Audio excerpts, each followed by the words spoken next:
मन्त्रिपरिषदलाई पूर्णता दिन काङ्ग्रेसबाट मन्त्री बन्नेको लिस्ट कुर्दै प्रधानमन्त्री प्रचण्ड। नेपालमा उत्पादित सवारी साधनको दर्ताको लागि बाटो खुल्ला। लुम्बिनीमा काङ्ग्रेस र माओवादी बीच सरकारको नेतृत्व आलोपालो गर्ने सहमति। बालाजुको कोतो धुकु आइल स्टोर्स महानगरले गर्यो सिल।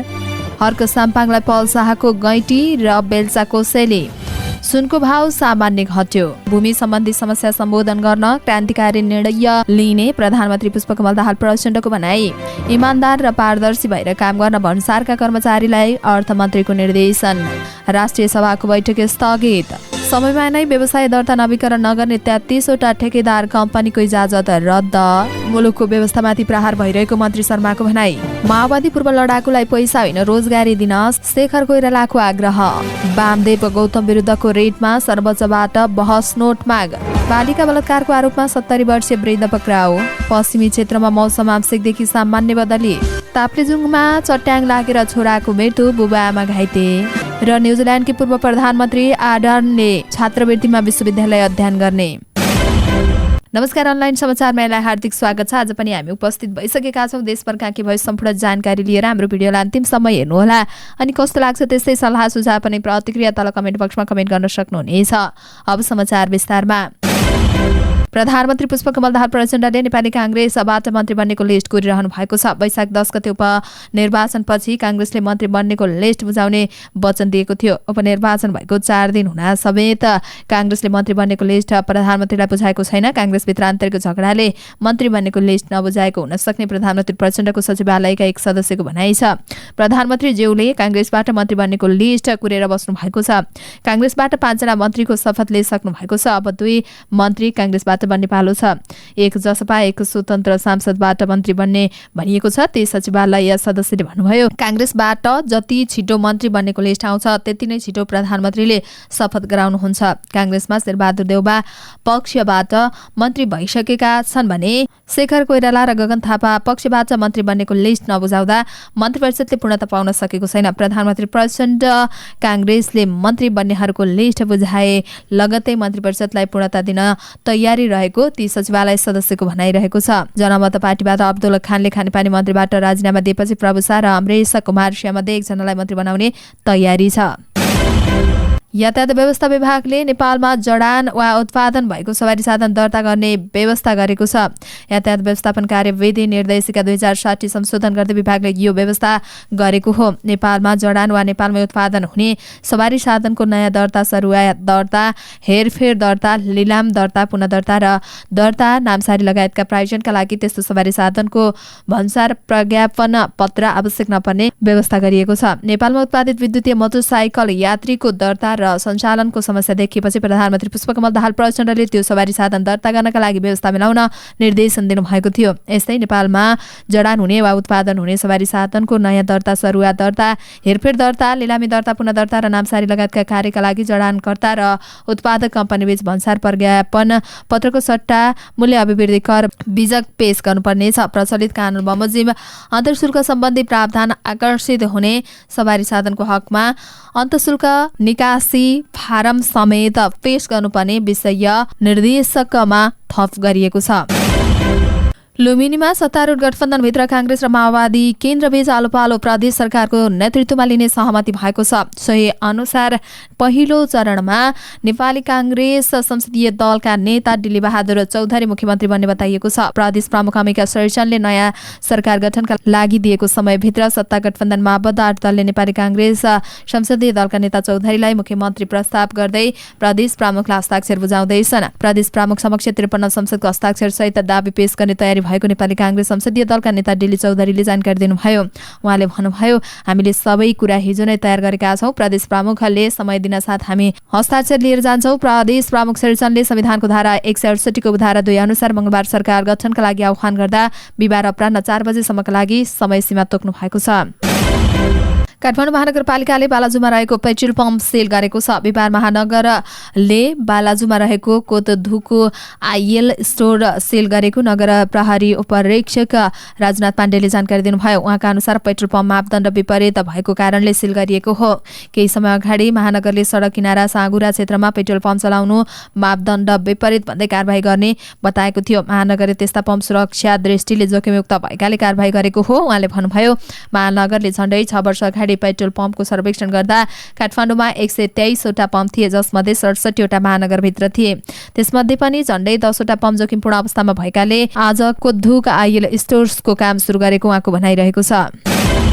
अभिनेता पल शाहले हिजो आज महोत्सवमा सहभागी हुन दौडधुपमा व्यस्त देखिन्छन्। पश्चिम नेपालका महोत्सवमा पुगेका उनी बुधबार पूर्वी सरधरान पुगे। सोही दिन बेलुका उनले इटहरीमा आयोजित नेपाली परम्परागत खाना महोत्सवमा मनोरञ्जन प्रदान गरे। बिहिबार धरान उपमहानगरपालिकाका मेयर हर्क साम्पाङलाई भेटेर उनले गैँटी, बेल्चा लगायतका औजार कोसेली दिएका छन्। उक्त खाना महोत्सवबाट प्राप्त पारिश्रमिकको केही हिस्साबाट आफूले औजार खरिद गरेको र मेयर साम्पाङलाई सामाजिक कार्यमा योगदान दिएको पलले बताएका छन्। औजार कोसेली दिने क्रममा अहिले हलमा चलिरहेको फिल्म जारीकी कलाकार रेखा लिम्बू पनि उपस्थित थिइन्।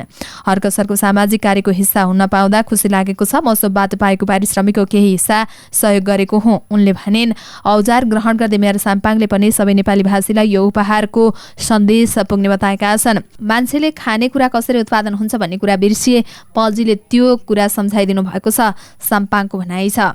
पलले पनि आफूले कामबाट प्राप्त गर्ने पारिश्रमिकको निश्चित प्रतिशत समाजसेवामा प्रदान गर्ने बताएका छन्। पल सायद बेला फिल्ममा कमब्याक गर्ने तयारीमा छन्। सुनको भाव बिहिबार सामान्य घटेको छ। चाँदीको भाव पनि स्थिर छ। नेपाल सुन चाँदी व्यवसाय महासंघका अनुसार बिहिबार सुनको भाव तोलामा 1,09,600 रुपियाँ रहेको छ। यस्तै हिजोको भाव भन्दा तोलामा 100 रुपियाँले सस्तो भएको हो। बिहिबार चाँदीको भाव भने स्थिर रहेको छ। हिजो जस्तै चाँदी आज तोलामा पनि 1,415 रुपियाँमा कारोबार भइरहेको नेपाल सुन चाँदी व्यवसाय महासंघले जनाएको छ। प्रधानमन्त्री पुष्पकमल दाहाल प्रचण्डले भूमि सम्बन्धी विद्यमान व्यवस्थाको क्रान्तिकारी निर्णय लिएर मात्रै वर्षौंदेखि थातिरहेका समस्याहरूको प्याकेजमा समाधान सम्भव भएको बताउनु भएको छ। राष्ट्रिय भूमि आयोग पदाधिकारीलाई बिहिबार प्रधानमन्त्री निवास बालुवाटारमा बोलाएर उहाँले भूमि सम्बन्धी समस्या समाधानका निमित्त सरकार गम्भीर रहेकोले सही बमोजिम कार्य सम्पादन गर्न आयोगलाई निर्देशन दिनुभएको हो। छलफलका क्रममा प्रधानमन्त्री दाहालले भन्नुभयो, भूमि व्यवस्थाको दीर्घकालीन समाधान आवश्यक छ। यसपटक मैले मन्त्री परिषदको बैठकबाट भूमि सम्बन्धी केही क्रान्तिकारी निर्णय लिने सोच बनाएको छु। पटक पटक उहाँ समस्या बल्झिएर भूमि सम्बन्धी समस्या भूमरीमा पार्नु हुँदैछ।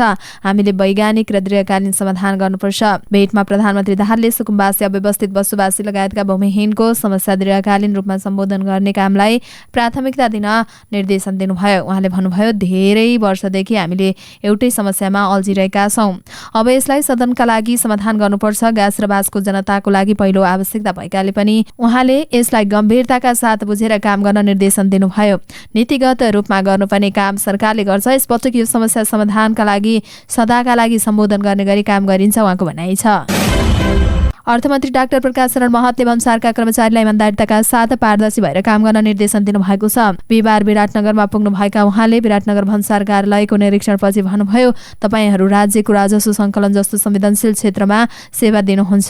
कुनै पनि तहमा हामी माथि देखाएर आफ्नो जिम्मेवारीलाई दुरुपयोग गर्ने अवस्थामा अनुचित काम गर्न छुट कसैलाई पनि छैन। डाक्टर महतले कर्मचारीको मूल्याङ्कन कामका आधारमा हुने स्पष्ट पार्नुभयो। उहाँको भनाइ थियो, कर्मचारीहरूले आफ्नो जिम्मेवारी इमान्दारिताका पूर्वक पारदर्शी रूपमा पूरा गर्नुहुनेछ। उहाँले यो आर्थिक वर्षको असारसम्ममा भन्सार औषधिको प्रतिशत निकै बढ्ने आफूले अपेक्षा गरेको पनि बताउनुभयो। तर राजस्व बढाउने नाममा करदातालाई अनावश्यक दुःख नदिन पनि उहाँले निर्देशन दिनुभयो। मन्त्री डाक्टर महतले भन्नुभयो, समग्रमा हामीले पारदर्शिताका साथ काम गर्यौं।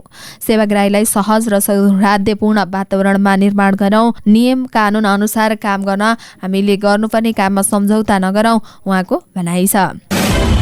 राष्ट्रिय सभाको बैठक स्थगित भएको छ। बिहिबार दिउँसो 1 बजे बस्ने भनिएको बैठक शुक्रबारका लागि स्थगित भएको हो। बैठक शुक्रबार अपराह्न 4 बजे बस्ने राष्ट्रिय सभा अध्यक्ष सचिवालयले जनाएको छ।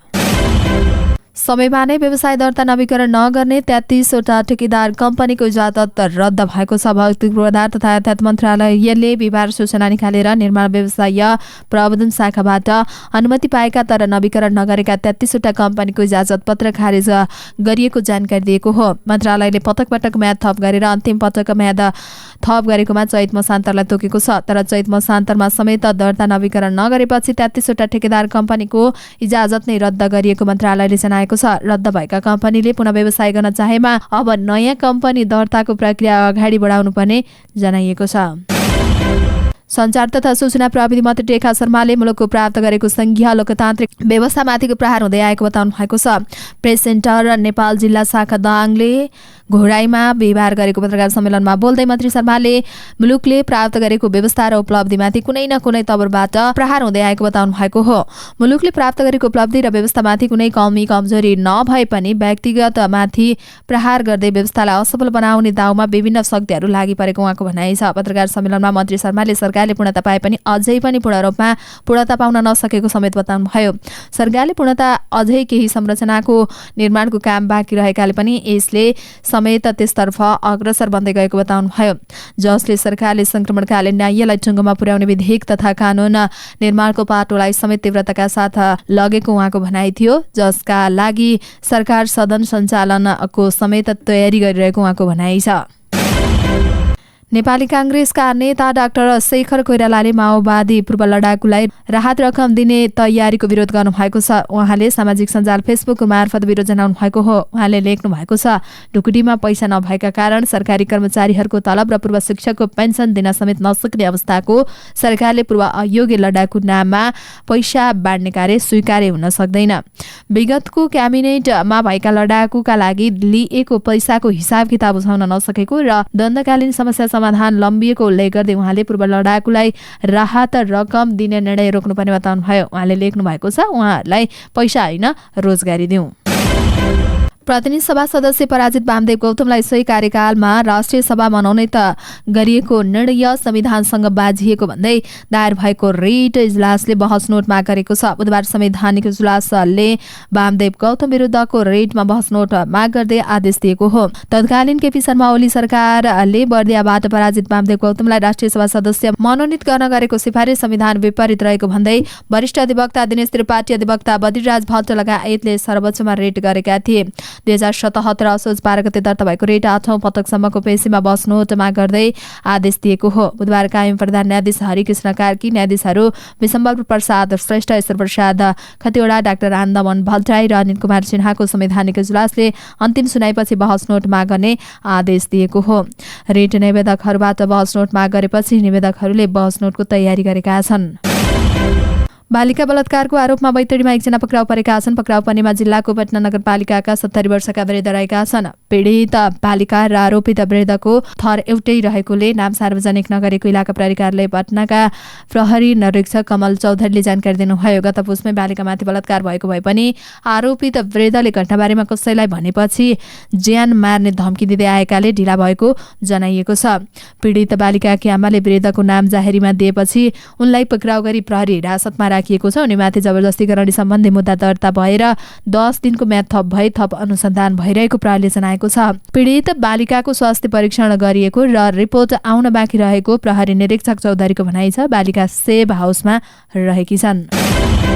पश्चिमी क्षेत्रको मौसम बिहिबार आंशिकदेखि सामान्य बदली हुने अनुमान गरिएको छ। अन्य क्षेत्रको मौसम भन्ने सामान्यतया सफा नै रहेको मौसमविदले बताएका छन्। मौसमविद राजु प्रधानका अनुसार दिउँसो पछि सुदूरपश्चिमी कर्णाली र गण्डकी प्रदेशका पहाडी क्षेत्रमा बदली भई हल्का वर्षाको सम्भावना छ। त्यस्तै अन्य प्रदेशका पहाडी क्षेत्रका 1-2 ठाउँमा पनि दिउँसो पछि मेघ गर्जने र चट्टान सहित हल्का वर्षाको सम्भावना रहेको उहाँले बताउनुभयो। अहिले भने देशका धेरै ठाउँमा घाम लागेको छ। तत्काल ठूलो वर्षाको सम्भावना नरहेको मौसमविदले बताएका छन्। ताप्लेजुङको मौवाखोला गाउँपालिका वडा नम्बर 4 मा चट्याङ लाग्दा 1 जनाको मृत्यु भएको छ भने 2 जना घाइते भएका छन्। मृत्यु हुनेमा वडा नम्बर 4 ताम्राङ गाउँका 11 वर्षका दोर्ची शेर्पा रहेको जिल्ला प्रहरी कार्यालय ताप्लेजुङका प्रहरी प्रवक्ता एवं प्रहरी नायक निरीक्षक कुश राम कार्कीले जानकारी दिनुभयो। दोर्चीका बुबा आमा घाइते भएका छन्। गैराती करिब 9 बजेतिर घरमा खाना खाइरहेका बेलामा उनीहरूलाई चट्याङ लागेको थियो। तिनीजनालाई गाउँपालिकाको एम्बुलेन्समा राखेर उपचारका लागि जिल्ला सदरमुकाम पठाएकोमा 11 वर्षका दोर्चीलाई चिकित्सकले मृत घोषणा गरेको वडा अध्यक्ष फुर्बा शेर्पाले जानकारी दिनुभयो। उहाँका अनुसार चट्याङले घरमा जडान गरेको बिजुलीको मिटर बक्स, वायरिङ गरिएको तार, ढुङ्गा माटोले बनेको घरको भित्ता र सुधारिएको चुलो समेतमा क्षति पुर्याएको छ। घरको मूल खम्बामा स्विच रहेछ, त्यही मुनि छोरा रहेछ। उसलाई बढी असर परेर बित्यो। वडा अध्यक्ष शेर्पाले भन्नुभयो। उनका बुबा आमाले भने जिल्ला अस्पतालमै उपचार गराइरहेका छन्। गत वर्षको फागुन 19बाट सार्वजनिक भएको फिल्म छक्का पंजा 4 को गीत दर्शन सलामले युट्युबमा 2 करोड भ्युज पाउन सफल भएको छ। 2 महिना अगाडि सार्वजनिक गीतले समाचार तयार पार्दासम्म 1,45,000 लाइक समेत पाएको छ। गीतमा कलाकार दीपक राजगिरीलाई गाउँले नेताको भूमिकामा देखाइएको छ। दीपकको अलावा दिव्याश्री निरौला, स्वस्तिमा खड्का, निर्मल शर्मा, बुद्धि तामाङ, राज आचार्य, केदार घिमिरे लगायतका कलाकारले पनि नृत्य गरेका छन्। गीतमा दीपक र दिपा र स्वस्तिमा र राजको जोडीको रूपमा गीतमा देखाइएको छ। राजेन्द्र थापाको शब्द, डेभिड शङ्कर र साइमा श्रेष्ठको स्वरमा रहेको गीतमा दीपक शर्माको सङ्गीत रहेको छ। गीतको कोरियोग्राफी कविराज गहतराजले गरेका हुन्। एमराज विशले निर्देशन गरेको फिल्मले 16वटा हलमा 51 दिन मनाउन सफल भएको छ। राजनैतिक र सामाजिक विषयमा निर्माण भएको फिल्म कमेडी जनरामा बनेको हो। आमा सरस्वती मुभिज र आइएमईको ब्यानरमा फिल्म निर्माण भएको हो। न्युजिल्यान्डका पूर्व प्रधानमन्त्री जोसिन्डा आर्सनले छात्रवृत्तिमा अमेरिकाको हार्वर्ड विश्वविद्यालयमा अध्ययन गर्नुहुने भएको छ। आर्डनले हार्वर्ड अन्तर्गतको केनेडी स्कुलमा छात्रवृत्ति कार्यक्रम मार्फत अध्ययन गर्ने विश्वविद्यालयलाई उद्धृत गर्दै बीबीसीले जनाएको छ। विश्वविद्यालयमा अध्ययन गर्न पाउँदा आफू निकै उत्साहित भएको उल्लेख गर्दै उहाँले भन्नुभएको छ। अब उहाँले अर्को चुनावमा उम्मेदवार नदिने र बाँकी जीवन अध्ययन तथा समाजसेवामा बिताउने घोषणा गर्नुभएको छ। उहाँ 37 वर्षको उमेरमा सन् 2018 देखि गएको जनवरीसम्म न्युजिल्यान्डको प्रधानमन्त्री बन्नुभएको हो। उहाँ विश्वकै कान्छी महिला राष्ट्र प्रमुख बन्नुभएको हो। गएको जनवरीमा जेसिन्डा आर्डनले अब आफूले पदमा रहेर देशको लागि योगदान गर्न कुनै कुरा बाँकी नरहेको भन्दै पदबाट राजीनामा दिनुभएको थियो। हवस् त दर्शक महानुभावहरू, आजका मुख्य समाचारहरू यति नै। हामीले प्रस्तुत गरेका विषयहरूप्रति तपाईँको धारणा के छ तल कमेन्ट बक्समा कमेन्ट उल्लेख गर्नुहोला। साथै तपाईँलाई लागेका कुनै पनि विषय उठाइदिए हुन्थ्यो जस्तो लाग्छ अथवा कुनै विषयमा समाचार दिन छुटाएका छौँ भने तपाईँ हामीलाई हाम्रो फेसबुक पेजमा गएर मेसेज पनि गर्न सक्नुहुनेछ अथवा तल कमेन्ट बक्समा कमेन्ट पनि गर्न सक्नुहुनेछ। तपाईँको कमेन्टले हामीलाई काम गर्नका लागि अझै ठुलो ऊर्जा दिनेछ। हाम्रो मेहनतको लागि एउटा यो भिडियोमा लाइक र कमेन्ट अवश्य गरिदिनुहोला अनि च्यानललाई सब्स्क्राइब गर्नुभएको छैन भने पनि सब्स्क्राइब गरेर अल नोटिफिकेसन अन गर्न नछुटाउनुहोला। हामी पल पलका अपडेट लिएर फेरि आउने नै छौँ। त्यतिन्जेल तपाईँको हरेक पल शुभ रहोस्। नमस्कार।